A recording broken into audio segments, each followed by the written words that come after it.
Historical background. सबसे पहले जो साइंटिस्ट थे जिन्होंने एलिमेंट्स की क्लासिफिकेशन के लिए काम किया वो थे अल राज़ी, एक अरब के साइंटिस्ट थे, मुस्लिम साइंटिस्ट थे। फर्स्ट एवर क्लासिफिकेशन की, यानी कि उस ज़माने में जितने भी एलिमेंट डिस्कवर हुए थे उन्होंने उसकी क्लासिफिकेशन की थी on the basis of physical and the chemical properties की बेसिस पे। अगले साइंटिस्ट जो इनके बाद आए उनका नाम था डोब्राइनर थे, एक जर्मन साइंटिस्ट थे। उन्होंने लॉ ऑफ ट्रेड को पेश किया। अब वो लॉ ऑफ ट्रेड क्या चीज़ होती है उसके अकॉर्डिंग ये था कि फॉर एग्जांपल आपके पास दो एलिमेंट है, एलिमेंट आपके पास ए है और एक एलिमेंट आपके पास सी है। अगर आपके पास जो एलिमेंट बी आपके पास जो है उसका एटॉमिक मास नहीं पता तो आप उसका अर्थमेटिक मीन लेंगे। अर्थमेटिक मीन का मतलब ये होता है कि एलिमेंट ए का मास और एलिमेंट सी का मास आप उसको प्लस करेंगे और जितने भी एलिमेंट्स दो हैं तो उसको आप दो पे डिवाइड कर देंगे। तो जो भी आपका आंसर आता है वो बी वाले का एटॉमिक मास कहलाता है।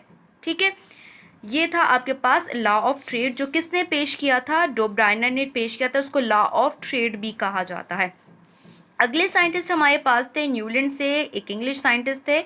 उन्होंने लॉ ऑफ ऑक्टेव को पेश किया। अब लॉ ऑफ ऑक्टेव क्या चीज़ होती है, उसने ये कहा, उसने एलिमेंट्स चूँकि उस ज़माने में 62 एलिमेंट डिस्कवर हो चुके थे, उसने जब एलिमेंट्स को अरेंज किया तो फॉर एग्जांपल उसने 1 से लेकर 7 तक अरेंज किया। तो 7 के बाद जो 8 वाला एलिमेंट था उसने उसको फर्स्ट वाले के नीचे रखा। तो क्यों रखा, क्योंकि 8 वाले की प्रॉपर्टी फर्स्ट वाले के साथ मैच करती थी। ठीक है, तो उसने उसको नाम दे दिया, लॉ ऑफ ऑक्टेव का नाम दे दिया। अब उसने इस लॉ ऑफ ऑक्टेव को म्यूजिकल नोट से भी कंपेयर किया। अब म्यूजिकल नोट क्या चीज़ होती है, क्योंकि गाने के हमारे पास 7 सुर होते हैं। अब 7 सुर का मतलब होता है कि जो 8वां सुर होता है, यानी कि 8वां सुर पहले वाले सुर के बाद वापस रिपीट होता है। तो यानी कि इसने क्या किया कि न्यूलैंड ने अपना जो लॉ था, लॉ ऑफ ऑक्टेव, उसने उसको क्या कहा, म्यूजिकल नोट से कंपेयर किया और कहा कि हर 8वां एलिमेंट पहले वाले एलिमेंट के साथ अपनी प्रॉपर्टी को रिपीट करता है। अगले साइंटिस्ट हैं मेंडलीव, रशियन केमिस्ट थे। इन्होंने अपना पीरियोडिक लॉ पेश किया था। इनको फादर ऑफ मॉडर्न केमिस्ट्री भी कहा जाता है, क्योंकि इन्होंने जितने भी एलिमेंट्स को अरेंज किया था तमाम के तमाम एटॉमिक वेट की बेसिस पे उसने अरेंज किया था।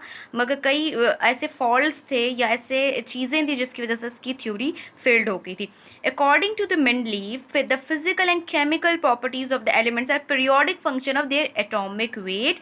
His periodic table contained 12 periods and 8 groups. इसका मतलब क्या हुआ कि उसने एलिमेंट्स को अरेंज किया on the basis of their atomic weight. ठीक है, जैसे बाकी साइंटिस्ट डोब्राइनर थे, न्यूलैंड थे एंड मेंडलीव थे, उसने अपने पीरियोडिक टेबल को एटॉमिक वेट की बेसिस पे तो अरेंज किया था। मगर इसके आगे जाके हमने इसको जब मेंडलीव का पीरियोडिक टेबल आ गया, इसके बाद जो एक साइंटिस्ट आए थे, यानी कि मेंडलीव 1871 में आए और इसके करेक्शन इस मेंडलीव के पीरियोडिक टेबल की 1911 में हुई थी, मोइसले ने की थी। एक इंग्लिश केमिस्ट थे, उन्होंने मॉडर्न पीरियोडिक लॉ पेश किया था। उसने क्या किया था कि सिर्फ और सिर्फ जो मेंडलीव का पीरियोडिक टेबल था उसके अंदर उसने जो एक एरर था वो एरर ये था कि जो एटॉमिक वेट को रिप्लेस कर दिया था एटॉमिक नंबर के ऊपर। ठीक है, यानी कि सेम डेफिनेशंस दोनों की सेम है कि the physical and chemical properties of the elements are periodic function of their atomic number, यानी कि ऊपर एटॉमिक वेट था, नीचे एटॉमिक नंबर आ रहा है, दोनों की डेफिनेशन सेम है। सिर्फ मेंडलीव एटॉमिक वेट की बेसिस पे अरेंज कर रहा था और जो मोइसले था उसने एटॉमिक नंबर की बेसिस पे अरेंज किया। It contain 7 periods. ठीक है, हमारे पास पीरियड्स कितने हैं, इधर इसने 12 पीरियड्स दिए थे और 8 ग्रुप से हम, यानी कि मोइसले के पीरियोडिक टेबल में 7 पीरियड्स हैं और इसके पीरियोडिक टेबल में थे 12 पीरियड्स और ग्रुप्स 8 थे और इसके भी इसमें 8 ही ग्रुप्स थे।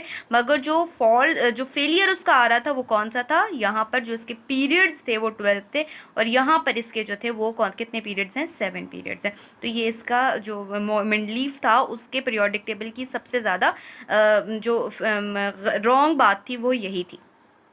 अब हम डिटेल में मेंडलीव पीरियोडिक टेबल को डिस्कस करते हैं।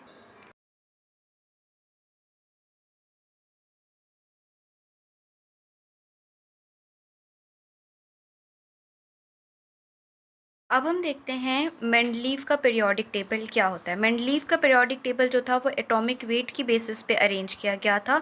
इसने क्या किया कि जितने भी एलिमेंट्स थे उसने इसको इस तरह से अरेंज किया ऑन द, जैसे जैसे उसका एटॉमिक वेट इंक्रीज होता चला जाता है उसने अपने पीरियोडिक टेबल को अरेंज किया। फॉर एग्जांपल लिथियम का 6.93 था, बेरिलियम का 9.01 था और बोरोन का 10.81 था। इसी तरह से सो ऑन इसने अरेंज किया।